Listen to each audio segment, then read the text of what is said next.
बिस्मिल्लाहिर्रहमानिर्रहीम, अस्सलाम वालेकुम व्यूअर्स, सुबह बखैर। Welcome to Suno Pakistan. मैं हूँ ज़हर मलिक और मेरे साथ मौजूद हैं नजफ राजा। उम्मीद करती हूँ नाजरीन आप ज़बरदस्त होंगे, ठीक ठाक होंगे, अपनी ज़िंदगी को एंजॉय कर रहे होंगे। और हम डेली अपडेट्स लेकर, न्यूज़ लेकर, इन्फॉर्मेशन लेकर आपके सामने हाजिर हो जाते हैं। तो आज की लेटेस्ट अपडेट ये है कि मौसम गर्मा की तातीलात सरकारी तौर पर शुरू हो चुकी हैं। पंजाब समेत मुल्क भर के बेशतर तालीमी इदारे बंद हो चुके हैं। बच्चे खुशी से झूम रहे हैं, मगर अक्सर वालिदैन के लिए छुट्टियां किसी इम्तिहान से कम नहीं होती। रोज़ाना सुबह जल्दी उठने, बच्चों को तैयार करने, वक्त पर स्कूल भेजने की जो एक रूटीन बनी होती है वो एकदम से टूट जाती है। बच्चे दिन भर घर बैठे रहते हैं, खेलते कूदते रहते हैं, शोर मचाते हैं और आखिर में बोरियत का शिकार होकर चुप करके बैठ जाते हैं। और माँ बाप उस टाइम पे ये सोचते हैं कि अब इनको कहाँ पर मसरूफ़ किया जाए। चले कुछ दिन के लिए तो सहूलत है उनके लिए, क्योंकि बच्चों के लिए दोहरी खुशी है। आपको पता है कि गली मोहल्लों में जानवर आ चुके हैं, आना शुरू हो चुके हैं। बच्चे जो है हम देख रहे हैं कि बहुत ज्यादा एंगेज हैं। सारा दिन गर्मी है, शदीद धूप है, उनको नहीं लगती गर्मी। कोई गर्मी नहीं है जनाब। वो जानवरों की खिदमत कर रहे हैं, खातिर मदारत कर रहे हैं, उन्हें घुमा फिरा रहे हैं और उनके साथ खेल रहे हैं। यार एक बात तुम्हें माननी पड़ेगी कि गर्मियों की छुट्टियां सिर्फ खेल कूद और सोने के लिए नहीं होती। दर हकीकत ये वक्त वो होता है कि आप बच्चों की शख्सियत साजी करें, नई उन्हें स्किल सिखाएं और उन चीज़ों पर तवज्जो दी जाए जो साल भर की तालीमी दौड़ में पीछे रह जाती हैं। यानी कोई भी कमी रह जाती है उसको आप उस गैप को फिल कर सकते हैं। मगर मसला ये है कि बहुत से वालिदैन के पास ना वक्त होता है और ना ही कोई प्लान, और ख़ास तौर पर मोबाइल होते हुए बच्चे तो फिर अक्सर सारा दिन मोबाइल, टीवी या कार्टून में अपना ज़ाया करते हैं। ना तो कोई फिजिकल या क्रिएटिव एक्टिविटी कर पाते हैं और ना ही फिर उनमें बुक रीडिंग की आदत पैदा होती है, जिसका नतीजा ये निकलता है कि छुट्टियों के इख्तिताम पर बच्चा जिस्मानी तौर पर सुस्त और ज़हनी तौर पर उलझा हुआ होता है। दूसरी तरफ हम देखें तो कई बच्चे तो ऐसे होते हैं जिनका रोज़मर्रा का मामूल मुकम्मल तौर पर अप डाउन हो जाता है। रात को देर तक जागना, दिन के वक्त सोना, बेकार खाने खाना और बेवक्त खाना खाना, ये सब बच्चों की सेहत पर एक बुरा असर डालता है। रूटीन की भी ऐसी की तैसी हो जाती है, अगर कहा जाए। बिल्कुल समझ नहीं आ रही होती रूटीन की। इसीलिए ज़रूरी है कि वालिदैन खुद को भी मुनज़्ज़म करें और साथ ही साथ बच्चों के लिए भी ऐसे छुट्टियों के अंदर इस तरह के स्केड्यूल प्लान करें कि जिस तरह सुबह की सैर होगी, हल्की फुल्की वर्जिश होगी, दिन के वक्त कुछ देर स्टडी करना, मुताले करना, हफ्ते में चंद दिन आर्ट कर लेना, ग्राफ्ट कर लेना, कुछ ऐसी स्किल सीख लेना जो उनके लिए आगे जाके उनके फ्यूचर के लिए बेहतरी हो। घर के बुजुर्गों की देखभाल करना, दादा दादी हो या नाना नानी हो, उनके साथ वक्त गुजारना बहुत ज़रूरी है, क्योंकि आपको बहुत सारी चीज़ें सीखने का और जानने का मौका मिलता है। ये आदत बच्चों की जो है पर्सनैलिटी बनाती हैं, शख्सियत साजी में अहम किरदार अदा करती हैं। बिल्कुल, शख्सियत साजी में बहुत ज़्यादा किरदार अदा करती हैं। तो आप बताइए कि मौसम हमारी ज़िंदगी में आज क्या किरदार अदा करेगा? मौसम जो है किरदार अदा कर रहा है गर्म आजकल। ओहो, यानी कोई अच्छी खबर नहीं। अभी खबर अच्छी नहीं है, लेकिन आपको दर्जा हरारत से आगाह करते हैं कि मुख्तलिफ इलाकों में क्या क्या दर्जा हरारत चल रहा है। आइए चलें, जो अपडेट्स आप दे देंगे हमें कबूल है। जी आइए। और अब कुछ बात करते हैं मौसम की। मुल्क के बेशतर अजला में गर्मी का राज बरकरार है, ताहम समंदरी तूफान ने सिंध का रुख कर लिया है। कोटरी और हैदराबाद समेत मुतादिद शहरों में आंधी और तूफानी बारिश ने तबाही मचा दी है। महकमा मौसमियात ने 31 मई तक मुख्तलिफ इलाकों में आंधी और गरज चमक के साथ बारिश की पेशगोई की है। मुख्तलिफ शहरों में मौसम की क्या सूरत हाल है, आइए जानते हैं। सबसे पहले रुख करते हैं गिलगित बल्तिस्तान का, जहां मतला जुज़वी अबर आलूद रहेगा। गिलगित में आज ज़्यादा से ज़्यादा दर्जा हरारत 33 और कम से कम 11 डिग्री रहने का इम्कान है। स्कर्दू में ज़्यादा से ज़्यादा दर्जा हरारत 27 और कम से कम 60 डिग्री रहने की तवक्को है। मौसम का हाल बताने वालों ने आइंदा 24 घंटों के दौरान गिलगित बल्तिस्तान में बारिश की पेशगोई की है। नज़र डालते हैं आज़ाद कश्मीर के मौसम पर, जहां बादलों का बसेरा रहेगा। दारुल हुकूमत मुजफ्फराबाद में आज ज़्यादा से ज़्यादा दर्जा हरारत 39 और कम से कम 21 डिग्री रहने का इम्कान है।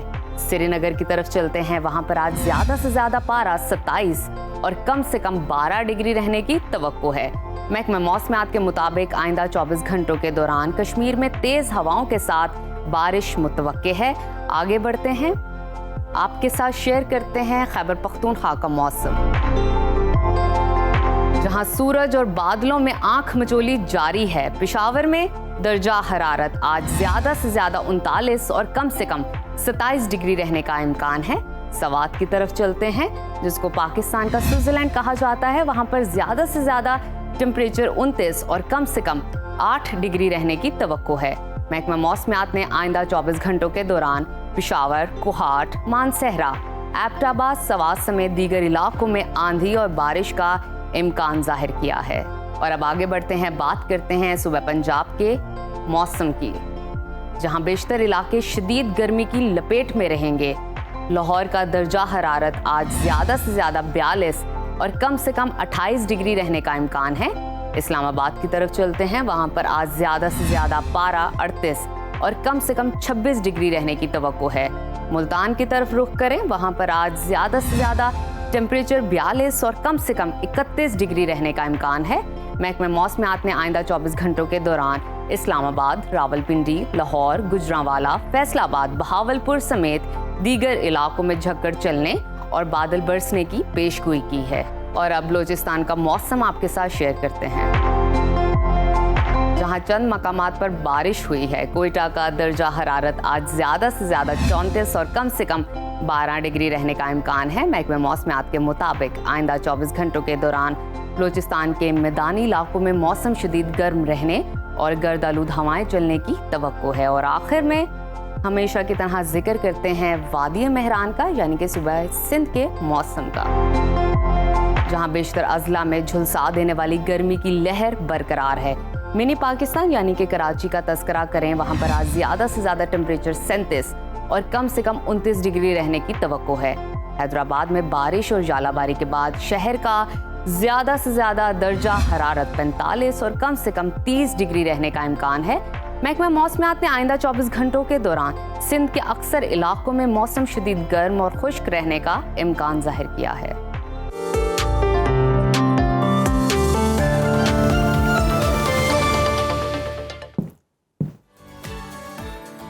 प्रोग्राम के सिलसिले को आगे बढ़ाते हैं और जिक्र करते हैं भारतीय प्रोपेगेंडे का। तो दहशतगर्दों के महागुरु नरेंद्र मोदी की जानिब से गीदड़ भभकियों का सिलसिला जारी है। कभी वो इश्तियाल अंगेज बयानात से पाकिस्तान के नौजवानों को धमकियां लगाते नजर आते हैं, तो कभी वो पानी को हथियार बनाकर पाकिस्तान प्यासा मारने की बड़के मारते हैं। और लगता ही यही है कि कोई बॉलीवुड की फिल्म चल रही है और जनाब उसके जो डायलॉग हैं वो मारे जा रहे हैं। मगर पाकिस्तान की भारतीय प्रोपेगेंडे के खिलाफ सिफारती मुहिम जारी है। वज़ीर आज़म शहबाज शरीफ और फील्ड मार्शल सैयद आसिम मुनीर दोस्त ममालिक के दौरे पर हैं। वो तुर्की, ईरान के बाद और आज़रबाईजान का 2 रोज़ा दौरा कर चुके हैं और उनकी अगली मंजिल ताजिकिस्तान है, जहां पर वो दुशंबे में ग्लेशियर्स पर आलमी कॉन्फ्रेंस में शिरकत करेंगे। इसके साथ साथ आपको बताते हैं कि नायब वज़ीर आज़म इसहाक डार भी 29 मई से अवामी जमहूरियत चीन के खसूसी इंतज़ामी इलाके हांगकॉन्ग का 2 रोज़ा दौरा करने जा रहे हैं। पाकिस्तान की सफारतकारी के बेहतरीन और हौसला अफजा नताइज आना शुरू हो गए हैं और अफगानिस्तान के रवैये में भी बड़ी तब्दीली देखने में आ रही है।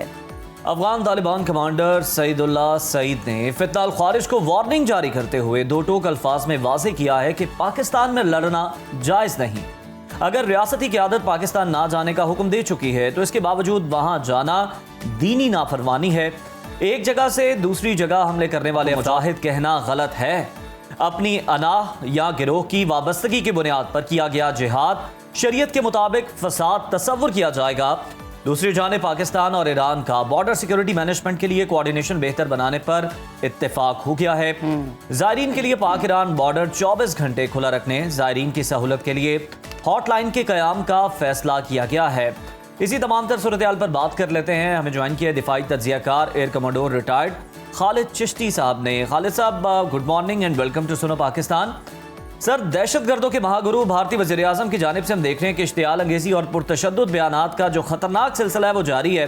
कभी पानी बंद करने की धमकी देते हैं, कभी नौजवानों को ललकारते हैं। ये महज बिहार इलेक्शन की मुहिम का हम इसे हिस्सा समझें या पाकिस्तान के खिलाफ कोई मुनज़्ज़म और ख़तरनाक मनसूबाबंदी की जा रही है? क्योंकि उनका जो बयान है रोटी या फिर गोली वाला, ये भी बड़ा ज़ेर बहस है। थैंक यू मैन और नजफ, आपका और आपके चैनल का शुक्रिया, आपने मुझे बुलाया। आपने बहुत सारी बातें कह दी हैं, मैं उन्हीं में से कमेंट करने की कोशिश करता हूँ। आपने कहा कि हिंदुस्तानी वज़ीर आज़म ने कहा कि या फिर रोटी लो या मेरी गोली के लिए तैयार हो जाओ। और क्योंकि सुबह सुबह है तो मैं सब बातें नहीं करना चाहता, लाइटर नोट पे बात करता हूँ। या तो वो गोली अपनी सरदर्द के लिए पूछ रहे थे कि मेरे से ले लो, या शायद वो भूल गए हैं कि उनके अपने जहाजों पर जो गोलियां लगी हैं उनको पहले वो गिननी चाहिए। अल्हम्दुलिल्लाह मैं ह्यूमिलिटी के साथ कह रहा हूं।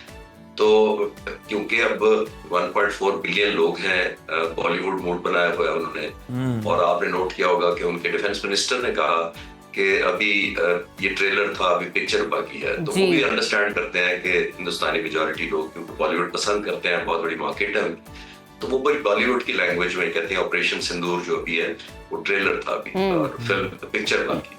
तो ये दुनिया में अब दुनिया बहुत आगे चली। वो गया वक्त जब हिंदुस्तान की रेलेवेंस इतनी ज्यादा थी और निस्बतन पाकिस्तान की कम थी कि वो जो बयान देते थे, आपने पास में नोट किया होगा कि दुनिया तकरीबन उनकी बात को मेजॉरिटी मुल्क जो खास तौर पर जिनका स्टेक ज्यादा होता था हिंदुस्तान के साथ, कारोबारी इंटरेस्ट होता था, इकोनॉमिक होता था, पॉलिटिकल और कोई और ट्रेडिशनल होते थे, वो फॉरेन अलाइनमेंट कर लेते थे हिंदुस्तान के साथ। इस दफा वो ऑलमोस्ट जैसे जिसको कहना चाहिए मिसफायर हुए सारे के सारे। इस बात तो सर ये भी रोना है कि नेपाल जैसा मुल्क जो है वो हमारे साथ नहीं खड़ा हुआ, उसने कोई बयान नहीं दिया। जी जी, और पहले तो आपको पता है अमेरिका और सुपर पावर से भी हमें ऑलमोस्ट धमकी नहीं तो कम से कम जुबान सख्त इस्तेमाल होना हमारे खिलाफ शुरू हो जाती है। तो इस तरह की लैंग्वेज की शायद मोदी को आदत थी, और उसको ये प्राइम मिनिस्टर ने पता था कि जब मैं ये करूंगा तो कोई ना कोई अलायंस मेरे साथ खड़ा है। अब तो आप इंडियन चैनल, मैं तो 900 चैनल्स में से कोई शायद 5-10 भी ना देख सकूं, क्योंकि आपको इतनी हिजान खेजी और इतना एक फिल्मी किस्म का माहौल लगता है, और आप जैसे एंकर काम है जो आराम से बोलते हैं, एक दूसरे सुनते हैं, वो तो ऐसा लगता है कि टीवी तोड़कर बाहर आ जाए। तो अब वो ही पूछना शुरू हो गए जो चंद दिनों पहले या चंद हफ्ते पहले ऑलमोस्ट जंग जिता चुके थे, लाहौर पर कब्जा, खुदा न खास्ता कराची पर कब्जा, अब वही पूछना शुरू हो गए हैं कि आपने टेक होम क्या किया। जो न्यूट्रल जो सेन आवाजें हैं, जाहिर है उनकी सुनता कम है कोई, लेकिन मेरे जैसे लोग उनको सुनना चाहते हैं कि उनका क्या पॉइंट ऑफ व्यू है, तहम्मुल से सुनना चाहते हैं। अब वो सवाल कर रहे हैं कि इस पूरे कॉन्फ्लिक्ट में हमने सिवाय एम्बैरेसमेंट के क्या कमाया। अगर पाकिस्तान पर चंद मिसाइल या ड्रोन या बॉम्ब आपने फेंक भी लिए हैं तो वो वही मकसद था हमारा। तो जाहिर है कोई भी दुनिया का बच्चे से भी पूछे तो अगर ये मकसद तो नहीं था, मकसद तो कोई बहुत बड़ा था। फिर 6 जहाज उनके लैंड नहीं कर पाए, मलबे गिरे उनकी जमीन पर, वो भी मकसद नहीं था। फिर जितनी पाकिस्तान ने बमबारी की 10 तारीख की सुबह को इतनी मैसिव की, जिसको मैं कहता हूं कि पाकिस्तान उससे पहले तक वॉर डिटरेंस मोड में था, यानी पाकिस्तान चाहता था कि हिंदुस्तान को जंग से खौफजदा करे। 6 जहाज मार गिराना भी मैंने आपको पहले भी रिपोर्टिंग हुई होगी और पाक फिजाई ने कंफर्म किया कि वो कम से कम 5 जहाज और मार सकते थे, लेकिन नहीं मारे क्योंकि हम जंग एस्केलेट नहीं करना चाहते थे, हम जंग डिटर करना चाहते थे। लेकिन हिंदुस्तान ने जब हमारे पर 7 ऑनवर्ड वेपन्स फेंकना शुरू किए, खासतौर पर 8-9 की रात को जब नूर खान एयरबेस और दूसरे बेसिस पर हमला किया, तो ये पाक फिजाइया ने और लीडरशिप ने और ओवरऑल मुल्क की आर्म फोर्सेस ने ये रियलाइज किया कि ये सीधे तरीके से ये बात नहीं चलेगी, जिसकी वजह से हमने वो मैसिव डिस्ट्रक्शन की। बिल्कुल ठीक। खालिद साहब, अगर हम करंट सिचुएशन थोड़ी सी डिस्कस कर लें, उस हवाले से बात कर लेते हैं। वजीर आजम शहबाज शरीफ और फील्ड मार्शल सैयद आसिम मुनीर भारत के झूठे बयानी को बेनकाब करने के लिए दोस्त मुल्कों के दौरे पर हैं, और आज वो आज़रबाईजान के बाद ताजिकिस्तान पहुंचेंगे। आपसे मैं ये जानना चाहूँगी कि सफारती लिहाज और मौजूदा सूरत हाल में ये दौरे कितनी अहमियत के हामिल हैं, और साथ ही साथ बताइएगा ख़ास तौर पर भारतीय प्रोपेगेंडे के खिलाफ इसकी क्या इंपॉर्टेंस है। देखिए, बहुत ही इंपॉर्टेंस और टाइमली है, मैं तो ये कहता हूँ, क्योंकि हाईएस्ट डेलीगेशन ने गया है और इतनी हाई स्पीड वो दौरे कर रहे हैं, मतलब प्रॉम्प्टली किया है उन्होंने फौरी तौर पर। अब देखिए, जैसे मैं थोड़ी देर पहले आपसे कह रहा था नजफ के, अब वो जमाना नहीं रहा कि आप एक मीडिया पर बयान देंगे दुनिया मानना शुरू हो जाएगी। दुनिया स्टेक देखती है। और पाकिस्तान के एक और एंगल भी मैं आपको बताते चलूं कि जब 2 मुल्क जंग लड़ते हैं तो वो सही या गलत अपनी परसेप्शन की वजह से लड़ते हैं। कम बहुत मुल्क आपके अलावा, दोनों मुल्कों के अलावा होते हैं जिनका स्टेक होता है, जैसे पाकिस्तान के साथ तुर्की और चीन डट कर खड़े हो गए, बाकी उस और बहुत सारे और मुल्क सपोर्ट कर रहे थे। आज़रबाईजान ने बहुत सपोर्ट किया, लेकिन बहुत सारे मुल्क आपने नोट किया होगा वो थे जो वेट एंड सी और इवैल्यूएशन कर रहे होते हैं। और एक चौथी कैटेगरी आउटर मोस्ट सर्कल होता है जो सिर्फ अपने अपने वेपन्स गिन रहे होते हैं कि हमारा कितना बिका, क्या था फायर किया, इफेक्टिव कितना था, हमारा बिकेगा मार्केट में कि नहीं बिकेगा, वो कॉर्पोरेट एंगल से, इकोनॉमिक एंगल से सोच रहे होते हैं। बिल्कुल सर, भारत को ये भी बड़ी तकलीफ पहुंच रही है कि उनके साथ कोई नहीं खड़ा हो रहा, और हमने देखा कि तैयब उर्दवान साहब का जो बयान आया, आयतुल्लाह खामनाई साहब की जानिब से जो तस्वीर शेयर की गई, और जिस तरह के इजहार किया गया पाकिस्तान के साथ मोहब्बत का, यकजहती का और इसराइल के खिलाफ बयान आया, वो बड़ा इंपॉर्टेंट है। साथ ही साथ चीन ने बड़ा अहम किरदार अदा किया है पाकिस्तान और अफगानिस्तान के दरमियान बर्फ़ को पिघलाने में। सर, ये कितनी बड़ी डेवलपमेंट अगर हम देखें कि पाकिस्तान की कितनी मौसर सिफारतकारी है ये कि फितना अल ख्वारिज के खिलाफ अफगानिस्तान के अंदर से जो बयान है वो सामने आया है।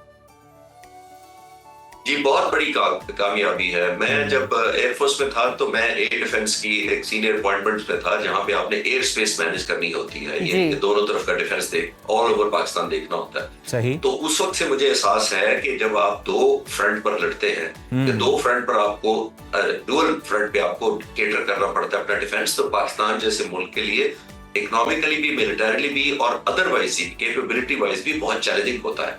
पर ये तो हमेशा से मेरा पॉइंट ऑफ व्यू नहीं है। एक छोटे से छोटा कोई भी शख्स आम शहरी से भी पूछे तो वो बच्चा भी आज कह देगा कि नहीं, टू फ्रंट पे हम अफोर्ड नहीं कर सकते। हमें हमारी फोर्सेस, हमारा इंफ्रास्ट्रक्चर, हमारा एयर डिफेंस पर्पस बिल्ड है ईस्टर्न साइड के लिए, जो हिंदुस्तान की साइड है। हमें पता है कि उधर से खतरा है। तो ये बहुत ही पॉजिटिव इकदाम है जिसको हमें एक्नॉलेज भी करना चाहिए, अप्रिशिएट भी करना चाहिए और कैरी फॉरवर्ड भी करना चाहिए, ताकि हम उस बॉर्डर को कम से कम साइलेंट रखें। ट्रेडिशनली जब से आपने नोट किया होगा कि 10-15 साल पहले प्रेसिडेंट अशरफ गनी की हुकूमत से लेकर अब जब तालिबान की आ गई, तो हमें उधर से कोई ठंडी हवाएं जिसको कहते हैं नहीं है। और हिंदुस्तान चाहता था, क्योंकि वो इन्वेस्ट करता है। उस जमाने में उसने डैम बनाए अफगानिस्तान में, सड़कें बनाई, हॉस्पिटल बनाने शुरू कर दिए, लोगों की सिंपैथी लेना शुरू कर। तो ये बहुत पॉजिटिव इकदाम है। और ये जो मुल्क हमें सपोर्ट कर रहे हैं, प्राइम मिनिस्टर का जो दौरा है, ये बहुत ही पॉजिटिव है और बड़ा, मैं जैसे कहा कि बड़ा प्रॉम्प्ट है। हिंदुस्तान को बहुत ज्यादा तकलीफ है। मेरे कुछ दोस्त फॉरेन ऑफिस में हैं, उन्होंने कुछ कंफर्म किया मुझे कि हिंदुस्तान के जो डेलीगेशन जा रहे हैं मुख्तलिफ दुनिया में, लोग सबसे पहले उनसे सबूत मांग रहे हैं। वो कहते हैं हम आपको सपोर्ट करते हैं, लेकिन आपने ना उस वक्त दिए, ना अभी आप सपोर्ट, अभी आप उसको प्रूफ दे रहे हैं। तो दुनिया लॉजिक पे चलना शुरू हो गई। पुराना जमाना नहीं है, कोई एक टीवी का चैनल था। पाकिस्तान में भी 200 चैनल है, हिंदुस्तान में 900 चैनल है। कुछ तो सही आवाजें होंगी ना। और इसी तरह फॉरेन ऑफिस और डिप्लोमेसी के अंदर भी लोग, अब वो जमाना नहीं रहा कि आप अपनी इतनी बड़ी आपकी नेशनल इंटरेस्ट हो के लोग बगैर सोचे समझे आपके झूठ के पीछे खड़े हो जाएं या आपको सपोर्ट। बिल्कुल, भारत का झूठ का जो सौदा है वो इस वक्त कोई भी मुल्क जो है वो खरीदने को तैयार नहीं, चाहे वो बड़ा मुल्क है, छोटा मुल्क है, कोई बड़ी ताकत है या छोटी ताकत है। खालिद चिश्ती साहब हमारे साथ मौजूद थे और बड़ी अहम डेवलपमेंट अगर हम देखें तो एक जानिब हमारी जो फोर्सेस थी वो अफगानिस्तान के बॉर्डर पर भी मुतहरिक थी, लेकिन अब वहाँ से अच्छी खबर आई है और साथ ही साथ ईरान के साथ हमारा बॉर्डर सिक्योरिटी मैनेजमेंट को बेहतर बनाने पर भी जो मामला तय हो रहे हैं। तो ये बड़ी मुस्बत डेवलपमेंट है और भारत के लिए ये बड़ा परेशानी का बाइस है, क्योंकि अब भारत की जानिब से ये जो प्रॉक्सीज थी इसका खेल खेला जाता था, गंदा खेल खेला जाता था। पाकिस्तानी फोर्सेस को डिफरेंट बॉर्डर्स पर इंगेज किया जाता था। तो अब जब उन बॉर्डर से हमारी फोर्सेस ज़रा रिलैक्स होंगी तो फिर भारत को भरपूर तरीके से आंखें दिखाई जाएंगी और जवाब दिया जाएगा, जिसकी भारत को बहुत ज्यादा फिक्र जो है सता भी रही है, अंदर ही अंदर से खा भी रही है। एक तो फोर्सेस रिलैक्स होंगी, साथ ही साथ जो एलाइज क्रिएट हुए हैं, अलायंसेस हमारी डिफरेंट कंट्रीज के साथ बन रही है, वो बड़ी बेहतरीन अंदाज में और भारत को चुप भी रही है। तो नाज़रीन, इसी के साथ लेते हैं एक छोटी सी ब्रेक। आपने कहीं नहीं जाना, देखते रहिए सुनो पाकिस्तान।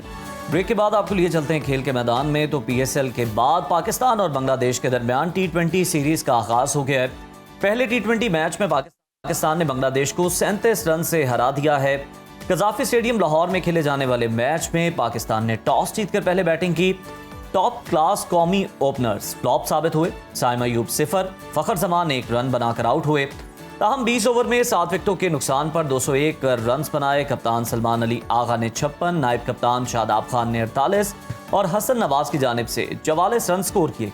202 रन के हदफ के जवाब में मेहमान टीम आखिरी ओवर में 164 रन बनाकर आउट होगी। बांग्लादेश के कप्तान लिटन दास ने 48, जाकिर अली ने 36 और तंजीद हुसैन ने 31 रन बनाए। पाकिस्तान की जानिब से हसन अली ने 5, शादाब खान ने 2 खिलाड़ियों को आउट किया। 3 मैचों की सीरीज में पाकिस्तान को 1-0 की बढ़तरी हासिल हो गई। बांग्लादेश क्रिकेट टीम के हेड कोच फिल सिमंस कहते हैं कि हम सब जानते हैं पाकिस्तान टीम खतरनाक टीम है, पाकिस्तान के खिलाफ सीरीज जीतने की कोशिश करेंगे। हमारी टीम का मोराल काफी अच्छा है। शॉन टेट की शमूलियत हमारी टीम के लिए बेहतरीन है। इसी पर बात कर लेते हैं। हमें ज्वाइन किया स्पोर्ट्स एनालिस्ट इरफान साहब ने। Irfan, welcome to Suno Pakistan. पाकिस्तान ने बांग्लादेश के खिलाफ पहला T20 मैच तो जीत लिया है। इस जीत की वजह आप कोचिंग टीम की तब्दीली को समझते हैं या फिर PSL में जो है वो अच्छा वार्म अप हुआ खिलाड़ियों का और उसके ये असरात हैं, उसके समरात हैं? देखिए विक्ट्री तो विक्ट्री है, किसी भी टीम के अगेंस्ट आप जीते हैं, बट समहाउ ये बात भी करनी चाहिए कि बांग्लादेश की जो टीम है वो उस तरह स्ट्रांग नहीं है। और अभी ये रिसेंटली यूएई से भी सीरीज हार के आए हैं यूएई के अंदर, तो ये उसको बताती है कि ये समहाउ उसकी स्ट्रांग साइड नहीं है। और इनका अगर आप बात करें तो ये 2-1 से हार के आए हैं यूएई से। बाकी ये है कि विक्ट्री ऑब्वियसली बहुत मैटर करती थी। नई आपकी मैनेजमेंट है, माइक हेसन अब न्यू हेड कोच है, रिलेटिवली कैप्टन भी सलमान अली आगा भी न्यू है, तो उस लिहाज से कहीं ना कहीं आप 19 मैच एक साल के अंदर खेले थे जिसमें से सिर्फ 3 जीते थे और 16 मैचेस में आपको डिफीट हुई थी, तो उसके बाद एक विक्ट्री हासिल करना बहुत जरूरी था। फर्क नजर आया, इंटेंट का फर्क नजर आया। जिस तरह 5 स्कोर पे 2 खिलाड़ी आपके आउट हो चुके थे, उसके बाद पाकिस्तानी टीम का 200 करना ये एक बड़ी अच्छा साइन था। और आपने सुना होगा प्रेस कॉन्फ्रेंस के अंदर भी या पोस्ट मैच भी हर प्लेयर एक ही बात कर रहा था कि मैनेजमेंट की तरफ से क्लियर इंस्ट्रक्शन थी कि आपने जो मॉडर्न डे क्रिकेट है, जो इंटेंट है, वो इम्पैक्ट वाली रखनी है और उसी को फॉलो करना है। तो आई एम श्योर कि ये जो लड़के हैं, खासतौर पे मैं इसे क्रेडिट देना चाहूंगा हसन नवाज को, जिस तरह उसने आगे खेला। मोहम्मद हारिस की बात करें, उसने 35 के करीब किया, 44 हसन नवाज ने किया। सलमान अली आगा ने जिस तरह अपने आप को एज ए T20 प्लेयर और कैप्टन इवॉल्व हो रहा है, अभी भी कप्तानी के ऊपर कई क्वेश्चन आते हैं, बट जिस तरह वो पहले टेस्ट प्लेयर थे, फिर ODI में आए और अब वो T20 के अंदर वो मॉडर्न डे क्रिकेट खेल रहे हैं, ये बहुत आउटस्टैंडिंग है। और ये एक कहीं ना कहीं है हमारे सीनियर प्लेयर के लिए, जिसमें बाबर रिजवान की बात करते हैं कि आप 5 साल उस ब्रांड की क्रिकेट खेली, पूरा पाकिस्तान कहता रहा कि हम उससे लैग करते हैं और आपने इवेंचुअली देखा कि उनको फिर बाहर होना पड़ गया। तो ये अब ये लड़के शायद लैग कर रहे हैं कि हमने जाना। मुझे लगता है कि टीम के अंदर भी अगर बात करें हमें, तो मुझे लगता है किसी ना तरह आपने साबरदा फरहान को जरूर ऐड करना था, जिस तरह की उनकी फॉर्म। अच्छा इरफान, आपने अभी जो आप डिस्कशन कर रहे हैं उसी हवाले से अगर थोड़ा सा मजीद इन डिटेल चले जाएं, तो पाकिस्तान के दोनों जो टॉप क्लास ओपनर थे, साइम अयूब और फखर जमान, पहले मैच में ही नाकाम साबित हुए, उनकी परफॉर्मेंस अच्छी नहीं रही। एज ए एनालिस्ट आप इस नाकामी की क्या वजह देखते हैं, क्या कमी रहेगी, क्या किस चीज़ की कोताही थी उस परफॉर्मेंस में? देखिए एक परफॉर्मेंस के ऊपर हम किसी को गेज नहीं कर सकते। वो जिस तरह का भी PSL में खेल के आए हैं, खासतौर पर फखर तो बड़ा अच्छा खेलते आए हैं जी। हाँ, कमबैक सीरीज है, PSL में भी कमबैक किया था साइम अयूब ने, तो एक इनिंग्स के ऊपर आप कभी भी किसी को हम गेज नहीं करेंगे कि जी एक परफॉर्मेंस अच्छी होगी या बुरी होगी, वो तो कोई एक बुरा दिन आता है। बट जिस तरह मैं बात कर रहा था कि आपको 2 चेंजिंग इसमें मेरा ख्याल है आगे जरूर रखनी चाहिए। साबरदा फरहान की मैं बात कर रहा था, डोमेस्टिक में बेतहाशा रन्स करके आया, और किसी की जब फॉर्म होती है, आप फॉर्म को यूज नहीं करते, कैपिटलाइज नहीं करते, तो फिर उसका इवेंचुअली इफेक्ट आता है उस प्लेयर की परफॉर्मेंस के ऊपर। तो आपने इस जो प्लेइंग 11 थी साहबजादा को जरूर ऐड करना चाहिए था। कहीं ना कहीं मुझे लगता है कि शाह की शायद उस तरह की जरूरत नहीं पड़ेगी आपको, तो आप उसमें कहीं ना कहीं उनकी जगह पे ऐड कर सकते थे आप। फिर ये जरूर क्वेश्चन मार्क आएगा कि उनको किस नंबर पे खिलाएंगे, क्योंकि फकर और साइम ओपन कर रहे हैं, शायद आगे किसी की जगह रिप्लेस करके खिलाए, बट उनको जरूर खिलाना जरूर चाहिए था, क्योंकि जो कॉन्फिडेंस देना है आपने, उनकी जो फॉर्म थी उसको आपने कैपिटलाइज करना है। इसी तरह मुझे मोहम्मद हारिस रऊफ की परफॉर्मेंस के ऊपर मुझे काफी कंसर्न है। सिर्फ ऑस्ट्रेलिया के अंदर या न्यूजीलैंड की जहाँ बाउंसी ट्रैक है उधर वो अच्छी बॉलिंग करते हैं, बाकी किसी भी तरह आप उठा के देख लें, ODI वर्ल्ड कप आपने देखा, एशिया कप देखा, अभी आप देख लें, कैंपे ट्रॉफी देख लें, सबसे एक्सपेंसिव बॉलर हैं। आल्दो हमने ये बहुत बात की कि शहीद अफरीदी भी बहुत एक्सपेंसिव रहे हैं, बट कहीं ना कहीं हमें लगा कि वो थोड़ा इम्प्रूव किया उन्होंने ये PSL के अंदर। हारिस रऊफ का मुझे नजर आता है कि जिस तरह 6-7वें नंबर का बॉलर भी आके उनकी पिटाई कर रहा था जी, वो क्लियरली बता रहे हैं। इरफान, अब जरा थोड़ा सा बैटर्स की परफॉर्मेंस को डिस्कस कर लेते हैं, जेरे बहस ले आते हैं। कौमी टीम के मिडिल ऑर्डर ने हमने देखा बड़ा बेहतरीन परफॉर्म किया, बड़ा सहारा दिया। सलमान आगा, शादाब खान, हसन नवाज ने बेहतरीन पार्टनरशिप जो है वो कायम की। क्या ये इंडिकेशन है कि पाकिस्तान का मिडिल ऑर्डर अब मुस्तहकम हो रहा है, एस्टेब्लिश हो रहा है? बिल्कुल ये अच्छा साइन है। जिस तरह आपने देखा था, हसन नवाज की मैं बात कर रहा था कि पहले ओपनर थे, PSL में भी साउथ शकील ने उनको नंबर छीना उनसे, क्योंकि कैप्टन थे, उन्होंने उनसे नंबर छीन के उनको कहा जी आपने खेला तो नंबर 4 पे खेले। ये ब्लेसिंग इन डिस्गाइज हुआ उनके लिए। उसने लड़के को ऑब्वियसली क्रेडिट भी जाता उसको बहुत ज्यादा कि अगर वो कहीं ना कहीं किसी शहर में भी जा सकता था कि मेरा नंबर ले लिया गया, जी बट उसने एफर्ट की, मेहनत की, अल्लाह ताला ने उसको रिजल्ट दिया। हर मैच में उसने पीएसएल में तकरीबन 3-4 मैचेस उसने सिंगल हैंड ही जीता है क्वेटा को। और अभी जिस तरह वो पाकिस्तान के लिए भी आके उसी तरह खेल रहा है जिस तरह पीएसएल में खेल रहा था, ये बहुत आउटस्टैंडिंग है। फिर शादाब ने बैटिंग में तो अच्छे कर रहे थे, बॉलिंग में उनका अच्छा करना बहुत जरूरी था, उससे भी हमारा मिडिल ऑर्डर स्ट्रक्चर हुआ है। और इवेंचुअली मुझे लगता है कि इरफान खान न्याजी को भी आपने बनाना है। देखिए, आपके वो लोग जो पहले पास में परफॉर्म कर चुके हैं, टीम का पार्ट रहे हैं, उनको बार बार खिला के प्रूव करने की जरूरत नहीं है। आपने बात का यंगस्टर को डेवलप करना है, आपने आई रखनी है T20 वर्ल्ड कप के लिए। तो आपके पास वर्ल्ड कप से पहले 18-20 मैचेस हैं टोटल, आपने अपने कॉम्बिनेशन को बनाया है। तो जब आप हसन नवाज को चांस दिया है, इसी तरह आप एक दो बच्चों को और लड़कों को चांस दे रहे हैं, तो आपने साथ इन लड़कों को भी तैयार रखना। तो इरफान खान न्याजी आपका आइडियल प्लेयर है T20 वर्ल्ड कप रखते हुए, जो 6 नंबर पे आके मैच को फिनिश करे। 4 पे हसन नवाज खेल रहा है, 6 पे अगर शादाब के साथ इरफान खान न्याजी खेलता है। और मैंने इस तरह कहा कि 1-2 ओवर के लिए अगर आप इन्वेस्ट कर रहे हैं मुश्दिल शाह पे, तो उसको आप आजमा सकते हैं। वो अगर बेंच पे बैठ भी जाएगा तो मसला नहीं होगा। बिल्कुल इरफान, आप सही कह रहे हैं, आजमाया जाना चाहिए। और अगर किसी को आप टेस्ट करना चाहो तो यही बेहतरीन मौका होता है, क्योंकि बांग्लादेश की टीम भी इतनी मजबूत नहीं है जो हमने डिस्कस किया, और यही बेहतरीन मौका होता है कि आप अपने खिलाड़ियों को जो है वो आजमा सकें। हम उम्मीद करते हैं कि पाकिस्तान की बांग्लादेश के खिलाफ ये जो फॉर्म है ये इसी तरह कायम रहेगी और ये सीरीज पाकिस्तान जीत जाएगा। इरफान हमारे साथ थे, आपका बहुत शुक्रिया। ब्रेक शामिल करते हैं, स्टे विद अस। प्रोग्राम में आगे बढ़ते हैं और आपकी मुलाकात करवाते हैं पाकिस्तान की एक ऐसी बेटी से जिसने ना सिर्फ कौमी परचम को आलमी उफक पर लहराया, बल्कि भारतीय हरीफ को शिकस्त देकर पाकिस्तान के लिए गोल्ड मेडल भी जीता। जी हाँ, हम बात कर रहे हैं एशियन जिजित्सु चैंपियनशिप 2025 की, जो जॉर्डन के दारुल हुकूमत ओमान में मुनक्किद हुई। चैंपियनशिप में 27 ममालिक के 800 से ज़ायद खिलाड़ियों ने हिस्सा लिया।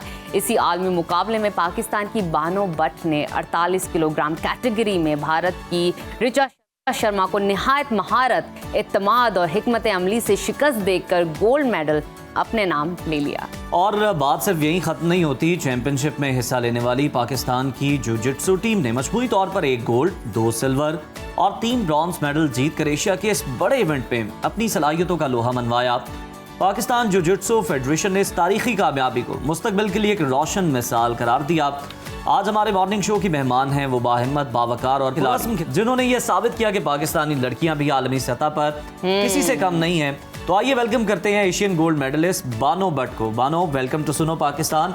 सबसे पहले तो आपको बहुत बहुत मुबारकबाद हमारी तरफ से, टीम की तरफ से। हमें ये जरा बताएं कि फाइनल मुकाबले में भारतीय हरीफ को हराना, गोल्ड मेडल जीतना यकीनन एक बड़ा एजाज़ है। आपको कितना यकीन था अपनी सलाहियतों पे, अपनी कारकर्दगी पे? कामयाबी को किसके नाम किया आपने जीत के बाद? मेरी कामयाबी का जो एक रीज़न है पाकिस्तान को पता है, क्योंकि मैं और भी स्पोर्ट्स खेलती हूँ। मेरा जो भी जिस भी मैं गेम में सक्सेसफुल होती हूँ उसका सारा क्रेडिट मेरे कोच को और मेरे पेरेंट्स को जाता है। उसके बाद पाकिस्तानी अवाम को जो मेरे लिए दुआएं करती है।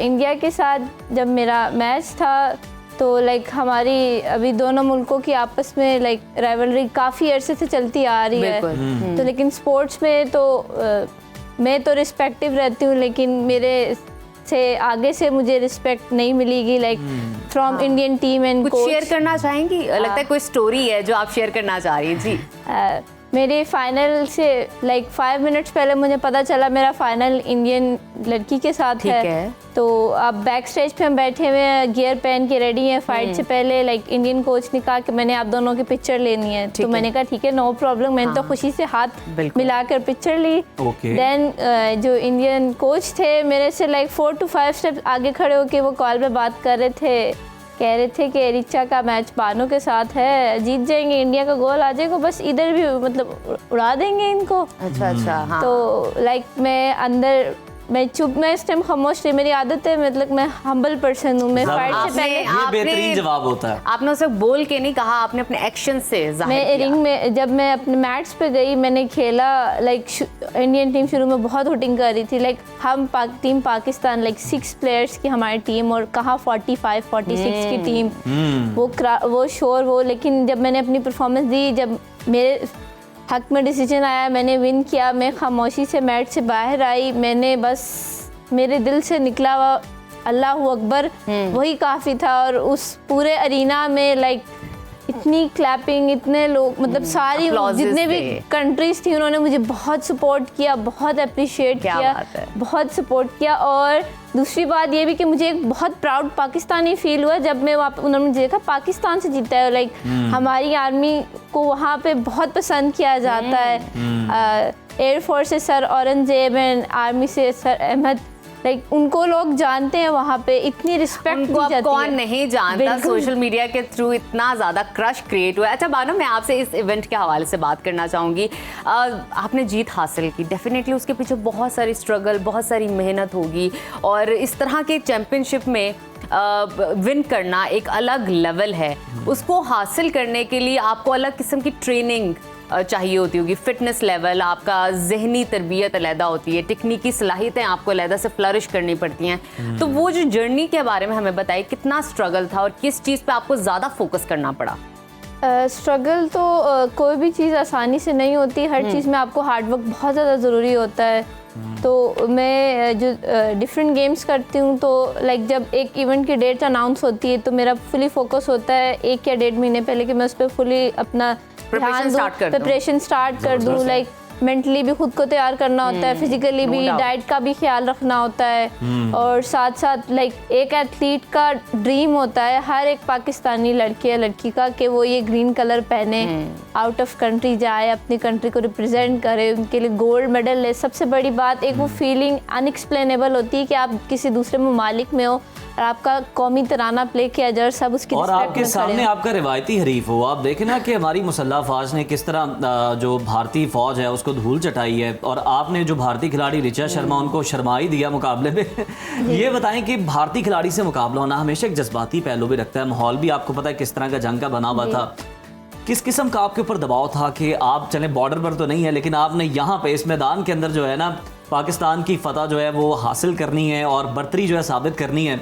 रिंग में गई तो आपके जहन में क्या चल रहा था और क्या आपने चुन चुन के बदले लिए भारतीय खिलाड़ी को मारते हुए?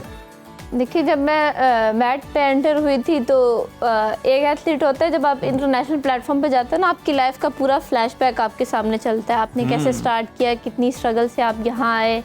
तो जब मैं अंदर गई था, पहले तो मैंने अपने मुल्क पाकिस्तान के लिए लड़ना है, फिर अपने कोच और अपनी मदर के लिए लाइक ये मैंने मेडल लेना है, क्योंकि मेरे पे बहुत ज़्यादा सपोर्ट उन्होंने मुझे किया, मेरे पे यकीन था तो मुझे उन्होंने भेजा।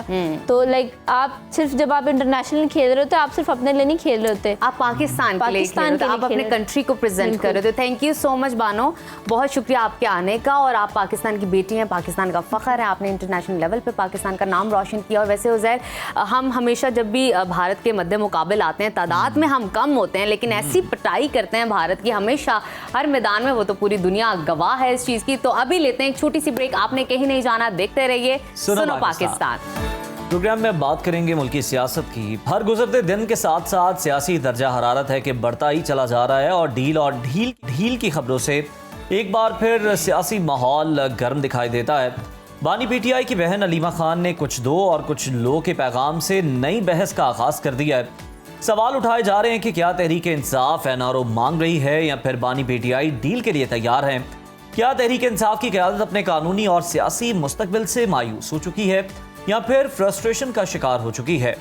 अलीमा खान के बयान को तहरीक इंसाफ दीगर रहनुमा पार्टी पॉलिसी की बजाय अलीमा खान का अपने भाई की रिहाई के लिए जज्बाती और ज़ाती बयान करार दे रहे हैं, जबकि हुकूमत की जानिब से इसे डील और सौदेबाजी की कोशिश करार दिया जा रहा है। बानी पीटीआई से पसे पर्दा मुज़ाकरात के हवाले से चहमगोइयाँ जारी हैं। गुज़िश्ता रोज़ एक रिपोर्ट सामने आई है जिसमें दावा किया गया है कि अमेरिका में पाकिस्तानी डॉक्टरों और ताजरों का एक ग्रुप पाकिस्तान पहुंच चुका है, जो इस हफ्ते अडयाला जेल में बानी पीटीआई से मुलाकात कर सकता है। वफ्द का ये दावा और ये दौरा पसे पर्दा कोशिशों का हिस्सा है, जिसमें बानी पीटीआई के लिए मुमकिन रिलीफ की कोशिशें की जा रही हैं।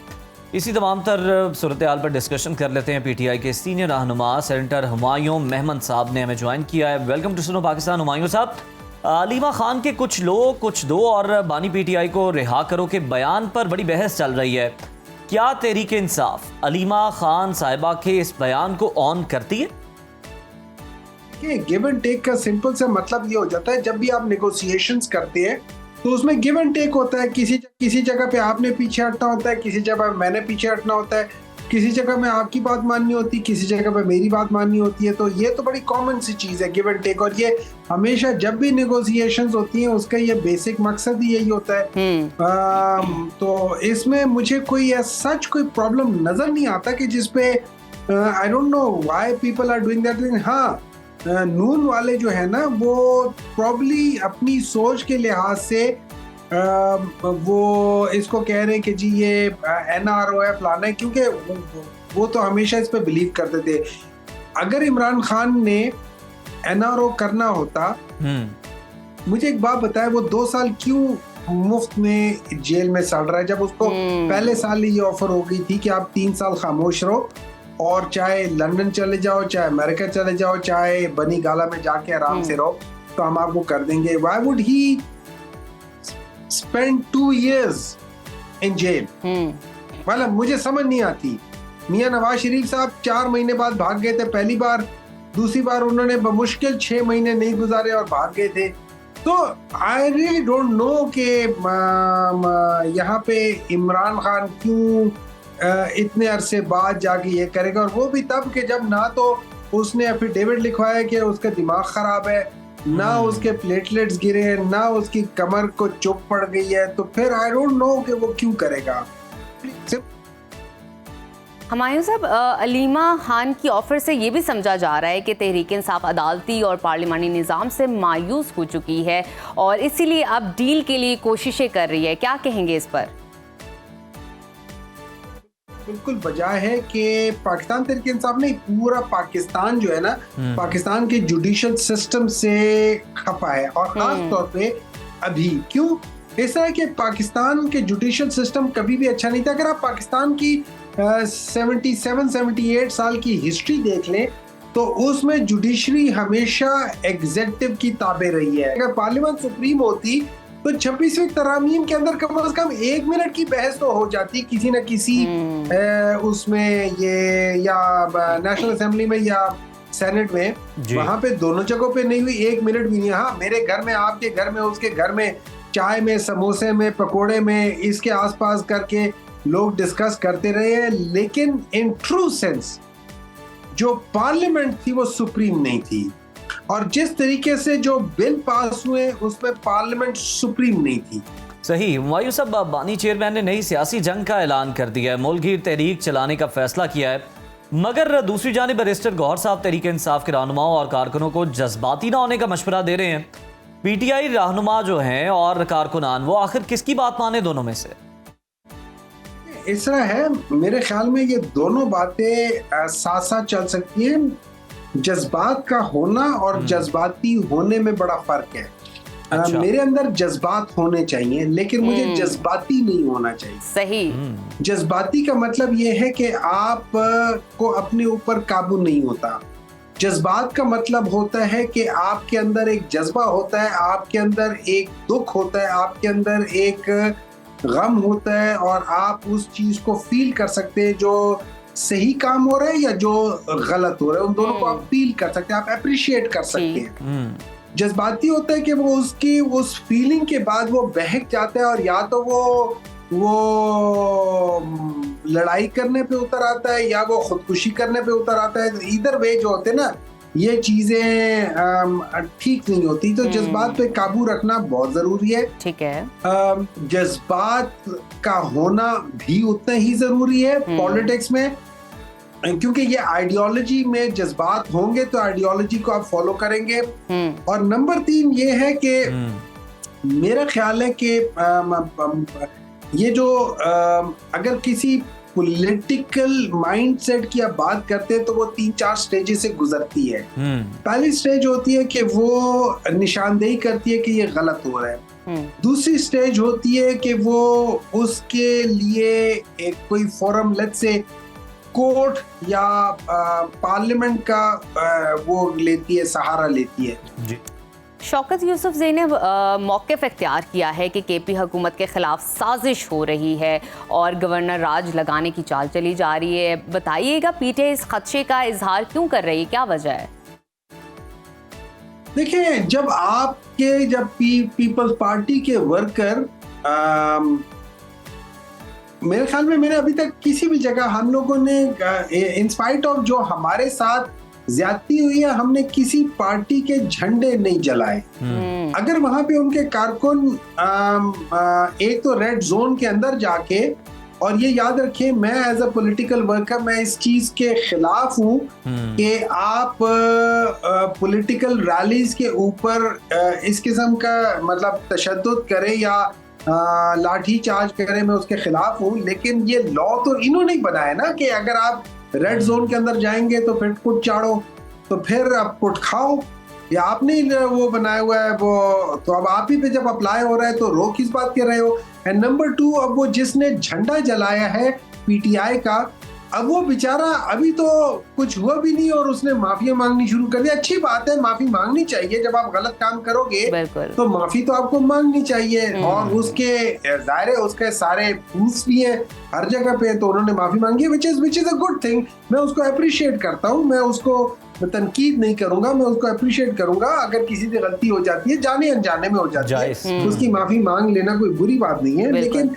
अनफॉर्चुनेटली लॉ तो इन्होंने बनाया हुआ है कि ये चीजों की। अब वजह क्या है, मेरा यही ख्याल है कि शायद यहाँ पे चूंकि गवर्नर इनका है और पीपल्स पार्टी चाहती है कि वो पंजाब को कॉर्नर करने के लिए 3 सूबों के ऊपर अपना राज लेकर आए, तो उनको वहाँ पे सिंध में भी बैठे हुए हैं, बलूचिस्तान में भी उन्होंने अपना सीएम रखा हुआ है, और अब आ जाती है बात केपी में, तो केपी में चूंकि उनका गवर्नर है तो यहाँ पे भी वही करने की कोशिश करेंगे। बिल्कुल ठीक है। पाकिस्तान तहरीक इंसाफ को इस हवाले से खदशात हैं कि केपी के अंदर गवर्नर राज लगाया जा सकता है, और इसलिए जो है इस तरह के बयानात सामने आ रहे हैं। बहुत शुक्रिया हुमायूं मेमन साहब आपके वक्त का। और नाजरीन, अब आगे बढ़ते हैं और ख़बर शामिल करते हैं मिस वर्ल्ड 2025 के मुकाबलों के हवाले से। और ख़बर ये है, मिस इंग्लैंड 2024 मिली मैगी ने भारत के शहर हैदराबाद में जारी मिस वर्ल्ड 2025 के मुकाबले से खुद को अलग कर लिया है, और ये फैसला उन्होंने मुकाबले के दौरान किया। मुबैना नाजेबा सलूक और गैर पेशावराना रवैये के बायस मिली मैगी ने दावा किया है कि इन्हें दीगर उम्मीदवारों को अमीर जो मर्द स्पॉन्सर के साथ वक्त गुजारने पर मजबूर किया गया, जिससे वो खुद को तवाइफ और तमाशा दिखाने वाले बंदर के मानद महसूस करने लगी। बहुत अफसोसनाक है। और मैगी ने मजीद बताया कि उन्हें दिन भर मेकअप और शाम के लिबास में रहने की हिदायत की गई थी। हत्ता के ब्रेकफास्ट पर भी उन्होंने एक तकरीब का जिक्र भी किया जहां पर उन्हें अपनी समाजी खिदमात पर बात करने का मौका ही नहीं दिया गया, और हाजरीन ने भी उनकी बातों में कोई दिलचस्पी नहीं ली। उनके मुताबिक मुंतजमीन का रवैया इंतहाई तौहीन आमेज था और उन्हें बच्चों की तरह डांटा गया। बहुत ही ज़्यादा अफसोसनाक खबर है, और हम ये देख सकते हैं कि इंटरनेशनल लेवल पे भी और इतने बड़े मुकाबलों में भी इस तरह की हरकत होती है। मिली मैगी की जगह पर अब मिस इंग्लैंड की रनर अप जो थी शार्लेट ग्रांट ने इंग्लैंड की नुमाइंदगी वो अब कर रही हैं, मगर इस वाक़ये ने आलमी मुकाबलों में ख़वातीन की आज़ादी, वक़ार और तहफ़्फ़ुज़ के हवाले से सवालात खड़े कर दिए हैं। ख़ास तौर पर भारत जो ख़ुद को शख्सी आज़ादी का चैम्पियन समझता है, वहाँ इसका वाक़या पेश आना भारत की आलमी साख को शदीद नुकसान पहुंचा रहा है और हकीकत दिखा रहा है कि वहां पर असल इन रियलिटी होता क्या है। नजफ साबित ही हो रहा है कि आप खवातीन को जो भी इस तरह की हैं, इसके अलावा भी सिर्फ एक ऑब्जेक्ट के तौर पर देख रहे हैं। हालांकि इस तरह के मुकाबलों के पैरामीटर्स में अगर हम देखें तो स्टैंडर्ड्स ये होते हैं कि जो ना सिर्फ खूबसूरती को जो है वो कंसिडर किया जा रहा होता है, साथ ही साथ आपके ख्यालात की खूबसूरती भी जो है लोग देखना चाहते हैं, आपकी क्या सर्विसेज हैं सोसाइटी के लिए। देखिए, ये वो बात है कि अगर एक इंटेलिजेंट खातून होना तो उसको कहा जाएगा ये खूबसूरत है, तभी यहाँ पर इस मुकाम पर है या इस कंपटीशन के अंदर। कोई ये नहीं देखेगा वो कितनी इंटेलिजेंट है, कोई ये नहीं देखेगा उसका कितना स्ट्रगल है। तो प्रोजेक्शन जो हमारी सोसाइटी में या इंटरनेशनल लेवल पर जिस तरह भारत में गलत प्रोजेक्शन की जाती है बेसिकली खवातीन के हवाले से, तो ये उसका मुंह बोलता सबूत है। तो नाजरीन, अभी लेते हैं इसी के साथ एक छोटी सी ब्रेक। आपने कहीं नहीं जाना, देखते रहिए सुनो Pakistan. Welcome back to Suno Pakistan. नाजरीन, अब हम एक ऐसे दौर में जी रहे हैं जहां साइंस सिर्फ लैब में नहीं बल्कि किचन से लेकर कैट वॉक तक हर जगह अपना रंग जमा रही है, जहां रवायती सिलाई मशीनें आहिस्ता आहिस्ता डिजिटल पैनल से बदल रही हैं और जहां मलबूसात की तख्लीक कपड़े और कैंची से नहीं बल्कि कोट से होती है, सॉफ्टवेयर से होती है और 3D सिमुलेशन से की जाती है। जी हाँ, और डिजिटल फैशन डिज़ाइनिंग अब सिर्फ मगरिब तक ही महदूद नहीं है, बल्कि ये अब पाकिस्तान की तख्लीकी ज़मीन पर भी अपने रंग बिखेर चुकी है। और इसका सेहरा जाता है पाकिस्तान की पहली डिजिटल फैशन डिज़ाइनर को, जिन्होंने ये साबित किया कि डिजिटल फैशन सिर्फ एक ख्याल नहीं है बल्कि एक मुकम्मल मुस्तकबिल है। उनके तख्लीक करदा मलबूसात सिर्फ हकीकत में पहनने के लिए नहीं, बल्कि ऑनलाइन वर्चुअल दुनिया को मज़ीद रंगीन बनाने के लिए भी इस्तेमाल होते हैं। उनके काम को गुच्ची, स्वैच और PH5 जैसे बैनुल-अक़वामी ब्रांड्स ने सराहा है। उन्होंने कल्ट अलारा के नाम से अपना ब्रांड कायम किया और BNB 100 जैसे आलमी प्लेटफॉर्म्स पर पाकिस्तान की नुमाइंदगी। क्या बात है, ज़बरदस्त। तो आज फैशन से रिलेटेड बहुत सारी चीज़ें जानने और सीखने का मौका मिलेगा नाजरीन। तो इस वक्त हम बात करेंगे फैशन के मुस्तकबिल के हवाले से और आपकी मुलाकात करवाते हैं पाकिस्तान की पहली डिजिटल फैशन डिज़ाइनर से, जोहा खान से। जोहा, वेलकम टू सुनो पाकिस्तान। आपसे तो सबसे पहले मैं चाहूँगी कि आप इस चीज़ को एक्सप्लेन करें हम सबको, हमारे नाजरीन को, कि डिजिटल फैशन डिज़ाइनर होता क्या है और ये किस तरह रवायती फैशन से मुख्तलिफ है।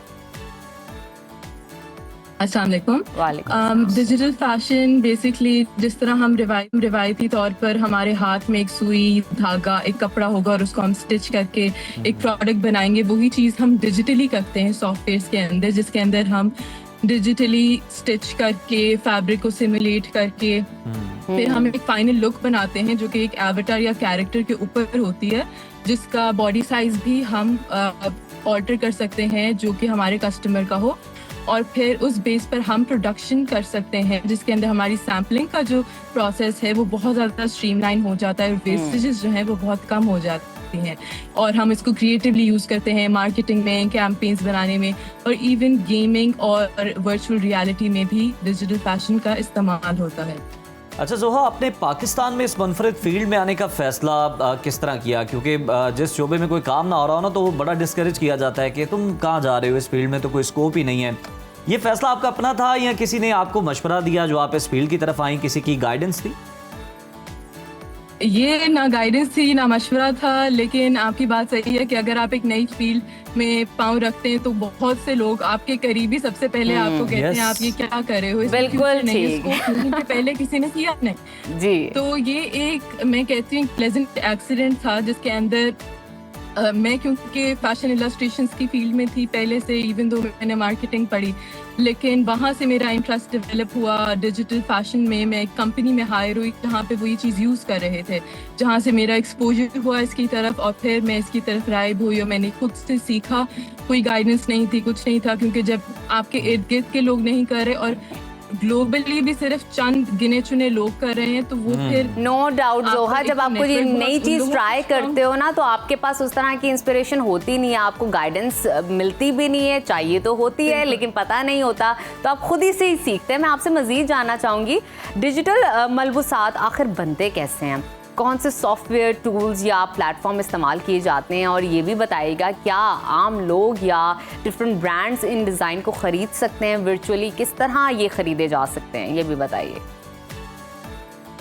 ये बेसिकली सॉफ्टवेयर के ऊपर बनता है, जो जिस तरह हमारे गेमिंग सॉफ्टवेयर हैं उसके अंदर आप देखेंगे कि कैरेक्टर ने कपड़े पहने हुए हैं, उस चीज़ से बहुत सिमिलर है, लेकिन ये डिजिटल फैशन के लिए स्ट्रीमलाइंड है, जिसके अंदर हम प्रोडक्शन और ये वाली चीज़ें, आपकी मेजरमेंट्स और आपकी पैटर्न की जो ग्रेडिंग होती है उस पर ज़्यादा हमारा फोकस होता है। और सॉफ्टवेयर जिस तरह स्टाइल 3D, क्लो 3D, इस तरह के स्पेसिफिक सॉफ्टवेयर हैं जो हम इस्तेमाल करते हैं। और इसका एक बस मेजर ड्रॉबैक है कि क्योंकि ये टेक्नोलॉजी इतनी जदीद है, ये कोरियन और चाइनीज़ टेक्नोलॉजी है, और इसको इस्तेमाल करने के लिए आपको बहुत ज़्यादा हाई एंड कंप्यूटर सिस्टम्स की ज़रूरत होती है, और पाकिस्तान जैसे मुल्क में अफोर्डेबिलिटी का मसला आता है और दूसरा वाईफाई का हमें बहुत बड़ा मसला आता है। तो ये चीज़ें इन द फ्यूचर अगर हम सॉल्व कर लेते हैं तो ये बहुत ज़्यादा वास्ट स्प्रेड फील्ड हो जाएगी, जिसके अंदर कोई भी इंसान इसको एक्सेस कर सकेगा आसानी से। बिल्कुल ठीक है जोहा, अब ये बताएं बैनुल-अक़वामी सतह पर आपको किन ब्रांड्स या प्लेटफॉर्म्स की जानिब से भरपूर पसीराई मिली और जर्नी कैसी रही ओवरऑल आपकी? जर्नी अल्हम्दुलिल्लाह बहुत अच्छी रही, क्योंकि शुरुआत ही मैंने डिजिटल फैशन वीक से की, जो कि एक बहुत बड़ा प्लेटफॉर्म है। वहीं से मैंने अपना डेब्यू किया, वहीं पे कंसेक्यूटिवली मैंने शोकेस किया, फिर वहाँ से मैंने DJ एप के साथ कोलैबोरेट किया उसके यूरोपियन जबरदस्त, वाओ। और फिर वहाँ से honestly never look back, Gucci, Schiaparelli, everybody has liked and appreciated my work। और रिसेंटली BNB 100 की फाउंडिंग मेंबर हूँ मैं, तो इस तरह के बहुत ज़्यादा ग्लोबल एक्सपोजर अल्हम्दुलिल्लाह मुझे मिला हुआ है। अच्छा जोहा, मुझे बताइएगा कि ये कल्ट अलारा ब्रांड जो है बेसिकली ये क्या है और इसकी ख़ास पहचान क्या है और इस ब्रांड का विजन क्या है, एक फाउंडेशन कैसे रखी गई? कल्ट अलारा का मतलब होता है विजन। तो basically it is exactly that, it is a vision जिसके अंदर we want to provide our customers digital clothing accessories. ये हम क्लोथिंग ब्रांड्स तो बहुत देखते हैं लेकिन एक्सेसरीज हमें बहुत कम मिलेंगी। टारगेटिंग टू क्लोथिंग स्पेसिफिकली वो तो बहुत रेयर है। तो वी मेक डिजिटल प्रोडक्ट्स जिनके अंदर चिप्स लगी हुई होती हैं और उनकी फिजिकल कॉपी होती है आपके पास। तो आपके पास एक डिजिटल और फिजिकल कॉपी होती है, उसको हम कहते हैं फिजिटल डिजाइन। ये एक नया टर्म कॉइन हुआ है और फिजिटल डिजाइनिंग के ऊपर हमारा सारा बेस है। तो बेसिकली जिस तरह यूरोप अब करने लगा इन 2030 कि आपकी हर प्रोडक्ट विल बी ट्रेसेबल, तो इसके अंदर आपकी कॉपीराइट इश्यूज नहीं आते। आपका कोई, आप कहते हैं ना कि हमने कॉपी पहनी हुई है, वो कॉपी का कॉन्सेप्ट ही खत्म हो जाएगा because you will be able to scan the item कि ओरिजिनल है नहीं है, कब बनी, किसने बनाई, अभी ओनर कौन है, नेक्स्ट ओनर कौन है। तो वो पूरी एक टाइमलाइन ब्लॉकचेन के ऊपर लॉक हो जाती है। So that's the different thing about it. जोहा, पाकिस्तान जैसे मुल्क की हम बात कर लें जहाँ फैशन अभी भी ज़्यादातर हम कह सकते हैं रिवायती है, आवाम को डिजिटल फैशन की तरफ राग़िब करने में क्या चैलेंजेस दरपेश हैं? मेन चैलेंज तो अगेन मैं कहूँगी कि आपको एक हाई टेक सिस्टम चाहिए होता है। फिर जो सॉफ्टवेयर जिन पे हम काम कर रहे होते हैं दे आर वेरी एक्सपेंसिव, उनकी सब्सक्रिप्शंस होती हैं monthly. Then we have to invest in a good wifi ताकि हमारा काम, क्योंकि everything is linked on cloud. तो अगर आपका वाईफाई या डेटा जो है it is not working properly तो आपको बहुत ज़्यादा लैग आएगा while you are making it. और अगेन गाइडेंस और mentorship is very big missing link जो कि हमें यहाँ पे कम मिलता है। लेकिन हर चीज़ बेस से, ग्राउंड से ही सेट करनी होती है। तो मेरी यही कोशिश थी कि मैं, बेशक मेरे पास कोई ब्लूप्रिंट नहीं था लेकिन लोग मुझे देखकर सीख सकें कि अच्छा ये करना है, दीज आर द चेकलिस्ट, और इसके बाद this is how we can become a digital fashion designer. बिल्कुल ठीक है जोहा, बड़ा ज़बरदस्त आप काम कर रही हैं। बेस्ट विशेस, थैंक यू आपने हमें ज्वाइन किया। और जोहा जो है बड़ा ज़बरदस्त काम कर रही हैं और बड़ा सराहा जा रहा है आलमी सतह पर उनके काम को। और पाकिस्तान में भी आहिस्ता आहिस्ता अंडरस्टैंडिंग डेवलप हो रही है कि ये काम है क्या, डिजिटल फैशन डिज़ाइनिंग है क्या, क्योंकि फ्यूचर तो यही है। और वैसे भी काफ़ी आप इंस्पायर हो जाते हो इस तरह की चीज़, जब आप इंटरनेशनल लेवल पे कोई चीज़ करते हैं, न्यू देखते हो तो आपका मन करता है कि पाकिस्तान में भी वो चीज़ इंट्रोड्यूस करवाई जाए, क्यों ना हम भी इस चीज़ का स्टार्टअप लें। इससे मिलती जुलती खबर आपके साथ शेयर कर देते हैं। बचपन में आपको पता है हम सब सुनते थे कि रोबोट इंसानों की जगह ले लेंगे, इंसानों को रिप्लेस कर दिया जाएगा। इतना ज़्यादा सुन रहे हैं। हाँ, लेकिन तब हमें ये बात मजाक लगती थी ना, अब जरा हमें हकीकत नजर आना शुरू हो गई है। तो अब ये बहुत बड़ी जनाब हकीकत बनती जा रही है और कोई इससे इनकार नहीं कर सकता। बिल्कुल उज़ैर, आपने ठीक कहा है। और ताज़ा मिसाल हमारे सामने दुनिया की मारूफ टेक्नोलॉजी कंपनी IBM ने मसनूई जहानत यानी AI को अपना कर अपने 8000 मुलाजमीन को फारिग कर दिया है। जी हाँ, आपने ठीक सुना है, 8000। और हैरत की बात यह है कि इन मुलाजमीन में ज़्यादातर का ताल्लुक HR डिपार्टमेंट से था, यानी ये वो लोग हैं जिनका काम ही दूसरों को मुलाजमतों पर रखना है। और अब इनकी जगह खुदकार AI सिस्टम्स काम करेंगे और वो जॉब्स अपॉर्चुनिटी देंगे। है तो अफसोसनाक, IBM ने अपनी HR टीम के कम से कम 200 ओहदे AI एजेंट से तब्दील कर लिए हैं, रिप्लेस कर लिए हैं, जो ना सिर्फ मालूमात को तरतीब दे सकते हैं बल्कि मुलाजमीन की रहनुमाई और दीगर इंतजामी काम भी खुदकार तरीके से अंजाम दे रहे हैं। और कंपनी का ये मौक़िफ़ है कि ये कदम सॉफ्टवेयर डेवलपमेंट, सेल्स और मार्केटिंग के शोबे की कारकर्दगी बढ़ाएगा। उन वसाइल को दीगर शोबों में इस्तेमाल करने के लिए ये कदम उठाया क्या है। लेकिन सवाल ये पैदा होता है उज़ैर कि अगर AI इसी रफ्तार से आती गई और इंसानों की जगह ले लेगी तो आने वाले वक्त में हमें अपनी मुलाजमतों और उनकी नोयत के बारे में दोबारा सोचने की ज़रूरत है। हमारी जगह कोई और बैठ के न्यूज़ पढ़ रहा होगा, क्योंकि गुज़िश्ता माह भी गूगल ने भी रातों रात अपने सैकड़ों मुलाजमीन को नौकरी से फारिग कर दिया था। और उन मुलाजमीन का ताल्लुक जो था एंड्रॉयड सॉफ्टवेयर से था, साथ ही साथ पिक्सल फ़ोन से था और क्रोम ब्राउज़र जैसे अहम शोबों से था, तो मतलब अगर वहाँ पे रिप्लेसमेंट हो सकती है तो कहीं पर भी हो सकती है, स्कूल में, कॉलेजेस में, प्रिंसिपल की job, newscaster, news anchor की जॉब भी हो सकती है। देखिए हो तो सकती है, लेकिन अब पता नहीं कि जो देखने वाले हैं वो कितना सराहते हैं, क्योंकि जो आप लाइव होते हैं, एक्सप्रेशंस होते हैं, ये बड़ा मैटर कर रहे होते हैं, लोग रिलेट कर पा रहे होते हैं, तो ये भी बड़ा डिपेंड करेगा। अब सिर्फ ये नहीं कि एआई क्या कुछ कर सकती है, असल सवाल अब ये है कि हमें खुद को कैसे बदलना होगा, क्या हमें नई महारतें सीखनी होगी, क्योंकि यही वक्त है कि हमें बतौर कौम और बतौर फर्द ये सोचना चाहिए कि मुस्तकबिल के इंसानों को किन महारतों की ज़रूरत पड़ने वाली है, क्योंकि अगर हम रुके रहे और वक्त के साथ ना चल पाए तो शायद कल हमारी जगह कोई एल्गोरिथम काम कर रहा हो। और वैसे भी बड़ों से हम अक्सर सुनते हैं ना कि वक्त के साथ चलो, वक्त में जो चेंजेस आ रही हैं उसको अडॉप्ट करो, इन्हांस करो, अपनी स्किल्स पे इम्प्रूवमेंट लेकर आओ, ये बहुत ज़रूरी है। और इसी अच्छी बात के साथ लेते हैं एक छोटी सी ब्रेक। आपने कहीं नहीं जाना, देखते रहिए सुनो पाकिस्तान। वेलकम बैक नाजरीन। बचपन एक ऐसा नाजुक, मासूम और हसास मरहला होता है जहाँ जिस्म बड़ा होता है, आपका जहन सीख रहा होता है और छोटे छोटे मसाइल अगर नज़रअंदाज हो जाएं, निगलेक्ट हो जाएं, तो फिर वो बड़ी बीमारियों की शक्ल आगे चलकर इख्तियार कर सकते हैं।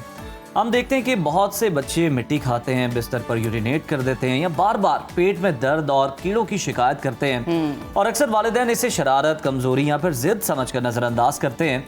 मगर तिबी माहिरीन इन अलामात को अलामात अमराज समझते हैं, यानी ये किसी अंदरूनी या जिस्मानी या फिर ज़हनी मसले की इंडिकेशन हो सकती है। अब सवाल यहाँ पे ये पैदा होता है, क्या मिट्टी खाने वाला बच्चा नासमझ है, बिस्तर पर पेशाब करने वाला बच्चा लापरवाह है, या पेट में कीड़े सिर्फ खुराक की खराबी की वजह से लग जाते हैं? इसकी अलामात क्या है, इसके पीछे हक़ाइक़ क्या है, तिब्बी, समाजी और नफ्सियाती वजूहात हैं या कुछ और है? इसी पर आज तफसीलन गुफ्तगू करेंगे। हमारे साथ मौजूद है माहिर तिब हाफिज़ फरहान हनीफ साहब। Welcome to Suno Pakistan. हाफिज़ साहब, पहला सवाल तो यही है कि अमूमन हम घरों में भी देखते हैं जो बच्चे मिट्टी खाते हैं, बच्चे बिस्तर पे पेशाब कर देते हैं, दरवाज़ों के पीछे छुप छुप के वो कलीस ही खा रहे होते हैं, बहुत सारे बचपन में भी हमने देखे हैं। क्या वजूहात है? ये नफ्सियाती प्रॉब्लम होता है, खाना नहीं खाना लेकिन वो मिट्टी खानी है? इसमें ना सबसे पहले तो सुनो नहीं, इसका शुक्रिया, दोबारा बुलाया, अल्लाह ताला आपको जज़ा दे।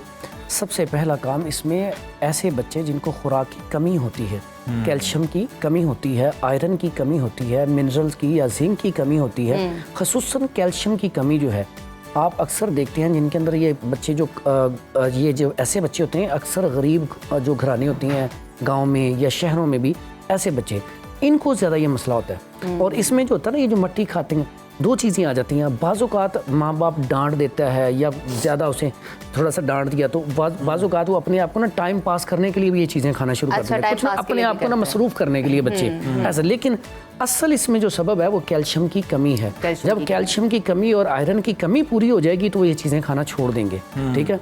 और इसमें एहतियात क्या, हमें खुद वालिदैन को चाहिए, हम प्यार से बच्चे को आहिस्ता आहिस्ता, जैसे ट्रेनिंग देते थे पहले माँ बाप, तो प्यार से आहिस्ता आहिस्ता उसे ट्रेनिंग देनी शुरू करेंगे तो वो मिट्टी खाना छोड़ देंगे। तो इसी तरह जो आपने यूरिन की बात की है, तो यूरिन में भी ऐसा ही है। अच्छा। उसमें भी ऐसा मसला होता है कि बाज़ औक़ात बच्चों का जो होता है ना यूरिटरी ट्रैक, मसाना जो होता है इसमें पेशाब ठहरता है, वो कमज़ोर होता है, तो उसकी वजह से ये मसला, बाज़ आप देखते हैं बच्चे बड़े भी हो जाते हैं तो तब भी ऐसे करते हैं। बाज़ ऐसा होता है पीछे वालिदैन में से किसी न किसी को कुछ मसला रहा होता है तो उसकी वजह से भी होता है। तो बाज़ औक़ात ऐसा भी होता है कि कुछ बच्चे रात को ख्वाब आता है तो डर जाते हैं, तो अक्सर औक़ात में ऐसा भी होता है कि मैं सिर्फ दुआ बता देता हूँ, आपने ये 3 दफ़ा बच्चे को दुआ पढ़ा देनी है या खुद पढ़ के फूंक मार देनी है, तो दुआ पढ़ने से अल्हम्दुलिल्लाह वो ठीक हो जाते हैं, क्योंकि उन्हें डर खौफ होता है। बाज़ औक़ात बच्चा डर जाता है रात को, तो बच्चों को आपको पता है नज़र बड़ी जल्दी लग जाती है। जो 2 मसाइल हैं, बिल्कुल नज़र लग जाती है। ये जो 2 मसाइल हमने डिस्कस किए हैं, आपने इनकी वजूहात भी बड़े अच्छे तरीके से बताई हैं।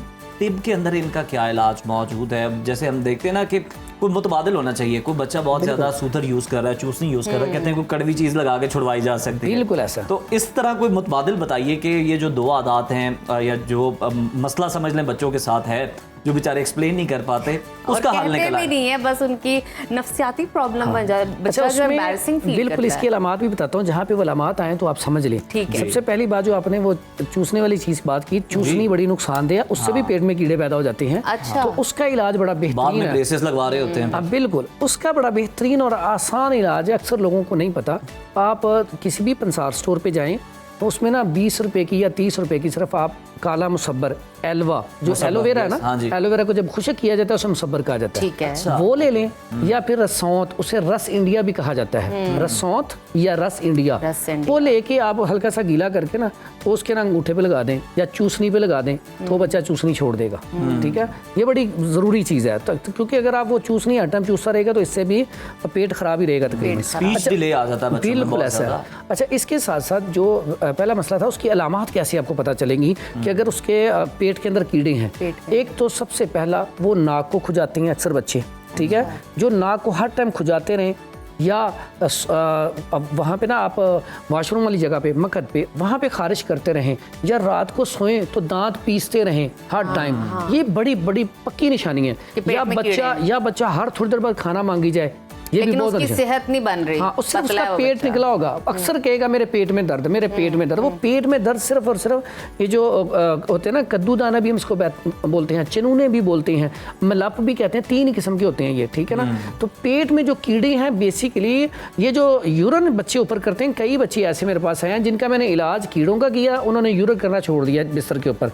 इसकी वजह से भी तो कमजोरी पैदा होती है, तो ये भी एक बुनियादी मसला है। तो ये सारी अलामात अगर बच्चे में आ रही हैं तो समझ लें इसके पेट में कीड़े हैं, तो फौरी तौर पे आप इसका इलाज करना शुरू करें, क्योंकि ये नुकसानदेह चीज़ है। तो इसके लिए बड़ा ज़बरदस्त नुस्खा है, इतना कमाल के आप ये इस्तेमाल करवाएंगे तो इंशाअल्लाह अल्लाह के हुक्म से ठीक हो जाएगा। इसमें आप पंसार स्टोर से ना, और ये इतना सस्ता नुस्खा है, ये पंसार स्टोर से ना कमीला नाम के ना ये पाउडर मिल जाता है, ये ले लें। और ये बाउबडंग है, इसको बाउबडंग कहते हैं, ये पंसार स्टोर से बड़ा सस्ता सा मिल जाता है। दोनों आप ना बराबर वजन लेके इसका पाउडर कर लें। पाउडर करने के बाद आप सुबह के टाइम दही में मिला दें या दूध में मिला के दे दें बच्चे को। छोटा टीस्पून जो चाय वाला होता है ना, वो हाफ टीस्पून मिला के दे दें। ठीक है। दूसरा, ऐसे बच्चे को आप पहले 2-3 दिन मीठी चीज़ ज़रूर खिलाएं, और मीठी चीज़ भी ऐसा करें, एक टाइम मुख्तस कर लें, रात का या सुबह का। उस टाइम पे मीठी चीज़ खिलाने से क्या होगा, मीठे के शौकीन होते हैं कीड़े। अब क्या होगा, जो आएंगे ना पेट के कीड़े, जैसे ही वो बच्चा मीठा खाएगा ना, आज उसने 8 बजे खाया तो वो सारे आगे 8 बजे खा गए। 8 बजे वेट कर रहे होंगे अगले दिन फिर वो वेट कर रहे होते हैं, अगले दिन फिर 8 बजे मीठा खाया, वो अपने साथियों को बुला लेते हैं। ये पूरा जाल बिछाना है उनके लिए। अगले दिन क्रिएट करना है, अगले दिन आप फिर मीठा खिलाएं, अगले दिन वो सारे जहाँ भी है ना उसके दोस्त अब आप सबको बुला लेंगे दावत पे, आ गए। अब वहाँ पे आप क्या करें, इसको आप दूध में या दही में मिला के ऊपर से पिला दें, फिर बड़ी जल्दी रिजल्ट है। वैसे इसको मैं कहता हूँ कम से कम 1-2 माह खिलाएं, ताकि ना प्रॉपर तरीके से हल हो जाए।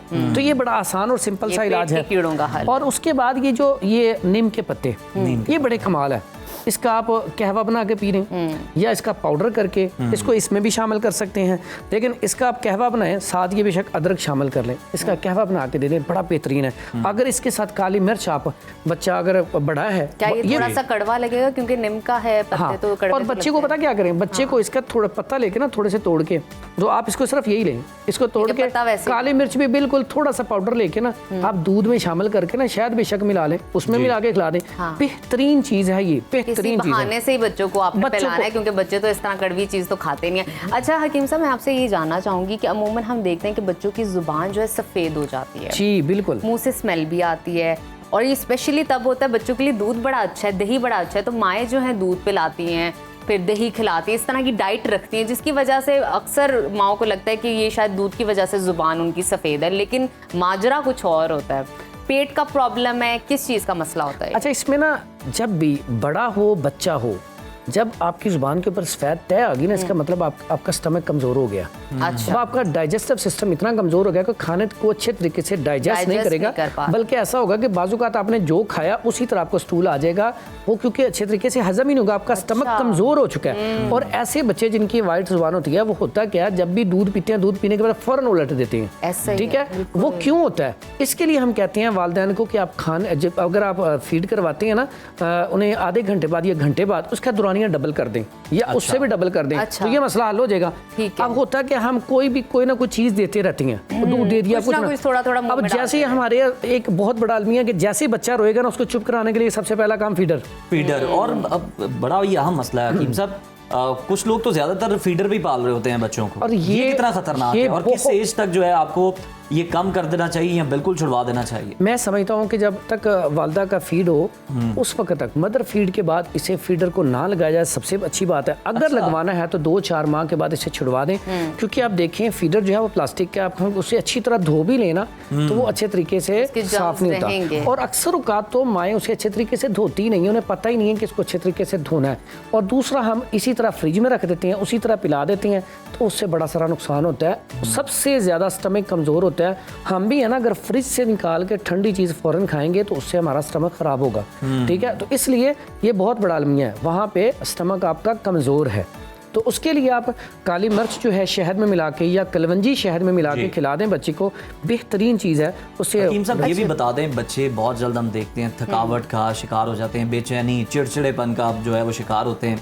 ये कोई जिस्मानी कमज़ोरी होती है, इस पर आपकी क्या राय है? इसका इलाज क्या है, हल क्या है? इसमें ना ये बच्चों के अंदर ना ये जिस्मानी कमज़ोरी है। बाज़ों का ऐसा होता है कि जैसे ये पेट की कीड़ों का मर्ज़ लग गया या यूरिन का मर्ज़ लग गया, या इसके अलावा डाइजेस्टिव सिस्टम जो है बच्चे का कमज़ोर है, या वालदैन की वजह से, वालदैन बाज़ों का जैसे ही औरत प्रेगनेंट होती है ना, तो आप माशरे में देखें तो अच्छी ग़िज़ाएँ खिलाई जाती हैं। अगर हमारे आबाओ अजदाद में देखें तो वहाँ पर वो पंजीरी जिसको पांडा कहते हैं वो खिलाना, देसी घी खिलाना, अच्छी अच्छी चीज़ें खिलाना। लेकिन आज के दौर में माएँ वो चीज़ें नहीं खाती, ठीक है। उससे होता क्या, हम नहीं समझते। जितना अगर आप टीवी बहुत ज़्यादा देखेंगे तो आपका बच्चा जो है पैदा होता ही उसका दिमाग उसी तरफ होगा। पहली माएँ कुरान मजीद पढ़ती थी ना, तो देखें बच्चे पैदा होते ही, हाँ ये बहुत, मोहम्मद बिन कासिम ऐसे ही नहीं पैदा होते, ठीक है। वो आप अगर कुरान मजीद की तिलावत करेंगे, अच्छी ग़िज़ाएँ, अगर आप देखा जाए तो अभी यूरोप में जैसे ही औरत प्रेग्नेंट होती है तो उसे बादाम की गिरी खिलाई जाती है, मुरब्बा, आंवला, खाने पीने का बहुत ख्याल रखती हैं और साथ ही साथ एक अच्छे एनवायरनमेंट में रहती हैं जिसमें सुकून हो, कोई परेशानी ना हो, कोई टेंशन ना हो। मैं ये पूछना चाहूँगी आखिर में कि जो माएँ अपने बच्चों को दूध नहीं पिला पाती, अपना बच्चे उनके महरूम रह जाते हैं दूध से, उनका अगर कंपैरिजन किया जाए दूसरे बच्चों के साथ जो पीते हैं, कुव्वत मदाफियत में कितना फ़र्क आता है, इम्यूनिटी सिस्टम उन बच्चों का कितना वीक होता है, इस पर ज़रा रोशनी डालिए। ये जो सवाल है ना आजकल के दौर में ये बड़ा ही ज़रूरी हो गया कि लोगों को अवेयरनेस देने के लिए बहुत ज़रूरी है। माएँ अपना फीड लाजमी कराएं। जो आजकल चेस्ट इन्फेक्शन और कैंसर हो रहा है ना चेस्ट का, इसकी सबसे बुनियादी वजह ये भी है, औरतें उनको जब फीड नहीं आता तो फौरी तौर पे ना 2-3 दिन बाद छिड़वा देती हैं बच्चे को, ये फीड आया ही नहीं मुझे। हालांकि वहाँ पे हमारे पास बड़ी अच्छी अच्छी अद्वियात होती हैं। आप ज़ीरा दूध में उबाल के औरत को पिलाना शुरू कर दें तो फीड आ जाता है। वहाँ पे अगर बच्चे को फीड ना पिलाया जाए तो यकीन करें बच्चे का, अब दोनों बच्चों को, एक ने वालदा का दूध पिया है माँ का, एक ने नहीं पिया, उनका इम्यून सिस्टम, कुव्वत मुदाफ़ियत, उनके पूरा ओवरऑल बॉडी में पूरे एनर्जिक सिस्टम, हर लिहाज से जिसने माँ का दूध नहीं पिया वो कमज़ोर है बच्चा, हर लिहाज से। चाहे वो जिस्मानी तौर पे उसकी पिंडलियाँ हैं, उसका जिस्म दर्द हो, ओवरऑल इम्यून सिस्टम उसका कमज़ोर ही रहेगा आखिर तक, एंड तक उस यही होगा। जैसे ही कुछ आपका मौसम चेंज हुआ, कुछ भी हुआ, नज़ला, जुकाम, खांसी, जैसे कोरोना आया था तो जिनका इम्यून सिस्टम कमज़ोर था सबसे पहले उनको पकड़ा, तो ये सबसे बड़ा मसला है। तो जैसे वो आपने पहली बात कही थी ना, यूरिन वाला बच्चा, जो ऐसे बच्चे जो यूरिन करते हैं उसके लिए एक बड़ी ज़बरदस्त चीज़ है, टाइम चूँकि शॉर्ट है, निकल जाएगा टाइम, हाँ उसमें ना ये बड़ी मशहूर चीज़ है, अक्सर माएँ ये चीज़ करती होती हैं, भुने चने और तिल सफेद तिल और गुड़, ठीक है, मिक्स करके खा लें। ये मजेदार भी बड़ा है। ये वैसे स्नैक भी बड़ा अच्छा है, अगर आपको बीच में भूख लगे, खाना आपने खा लिया, शाम का टाइम है, कुछ आप नहीं अनहेल्दी खाना चाह रहे तो आप ये बना के आराम से मिक्स करके खा सकते हैं, एंजॉय कर सकते हैं, चाय के साथ भी अच्छा लगेगा, व्हाई नॉट। तो अभी के लिए दीजिए हमें इजाजत, अपना और अपने घर वालों को बहुत सारा ख्याल रखिए। अल्लाह हाफिज।